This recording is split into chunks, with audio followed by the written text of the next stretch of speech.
A migraine headache is not simply just another headache. A migraine is actually a neurological disorder that's characterized by intense throbbing pain, usually on one side of the head. Now, this can be accompanied by nausea, vomiting, and sensitivity to light and sensitivity to sound. In fact, the best predictors of migraine can be summarized by the mnemonic pounding. So P as in pulsating, and then O as in the second letter of hours, which represents the duration of a migraine, which is 4 to 72 hours. And then U means unilateral, meaning one side of the head. Then N for nausea. And then D as in this headache is disabling. Migraine headaches can significantly impact someone's quality of life, and migraines are actually the third most prevalent illness worldwide. Identifying triggers and understanding the most common causes of migraines can help people manage and reduce the frequency of these debilitating headaches.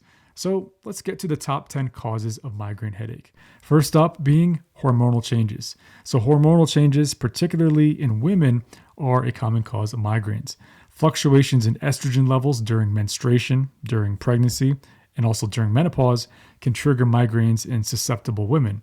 Some women may also experience migraines related to hormonal medications, such as birth control pills or hormone replacement therapy. Stress is a significant trigger for migraines. When the body experiences stress, it releases chemicals that can cause inflammation and changes in the blood vessel function, leading to migraines. Techniques to manage stress, such as meditation, yoga, and maintaining a healthy work-life balance can help reduce the occurrence of stress-related migraines. Poor sleep quality, irregular sleep patterns, and sleep disorders like sleep apnea can trigger migraines. Sleep is crucial for maintaining brain health and overall well-being, partly because we have lymphatic channels in our brain that open up during sleep, and that allows for the waste products of the brain to empty out, kind of like throwing out the garbage at night. So establishing a regular sleep schedule, creating a comfortable sleep environment, and avoiding stimulants like caffeine and electronic devices before bedtime can help improve sleep quality and reduce migraine occurrence. Certain foods and drinks can trigger migraines in some people. Common culprits include aged cheeses, processed meats, chocolate, alcohol, particularly red wine, and foods containing monosodium glutamate, or MSG, also artificial sweeteners. Caffeine can also be a trigger for some people, while for others, caffeine withdrawal can cause migraines. Identifying and avoiding personal food and drink triggers can help reduce migraine frequency. Dehydration is a common migraine trigger. So, inadequate fluid intake can lead to reduced blood volume, causing blood vessels in the brain to narrow and potentially trigger a migraine.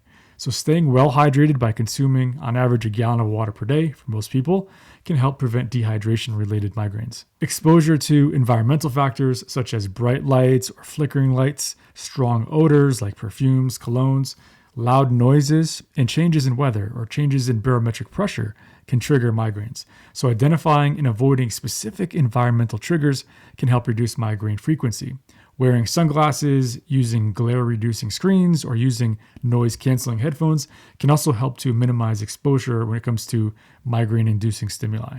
Intense physical activity can trigger migraines in some people, so exercise-induced migraines may result from changes in blood flow to the brain or the release of stress-related chemicals during exertion. So, to minimize the risk of exercise-induced migraines, gradually increase the intensity of physical activity, warm up before exercising, and stay well hydrated during and after exercise. Overuse of pain relief medications, particularly those containing caffeine or opioids, can lead to medication overuse headaches, also known as rebound headaches. Now, the same can be said for NSAID medications. So NSAID stands for non-steroidal anti-inflammatory drugs. So these would include things like ibuprofen or Aleve or naproxen. And these headaches can be similar in intensity and duration to migraines. Migraine susceptibility has a strong genetic component. About 80% of migraine sufferers have a family history of migraines. While genetic factors can't be changed, being aware of the family history can actually help people to be more vigilant about identifying and managing their migraine triggers. Migraine headaches can be debilitating and significantly impact someone's quality of life. So identifying and managing the most common causes and triggers of migraines can help reduce their frequency and severity. Keeping a headache diary, maintaining a healthy lifestyle, and working closely with a doctor dramatically reduce the impact of migraines, especially because there are so many different medications available in both the prevention and treatment of migraine.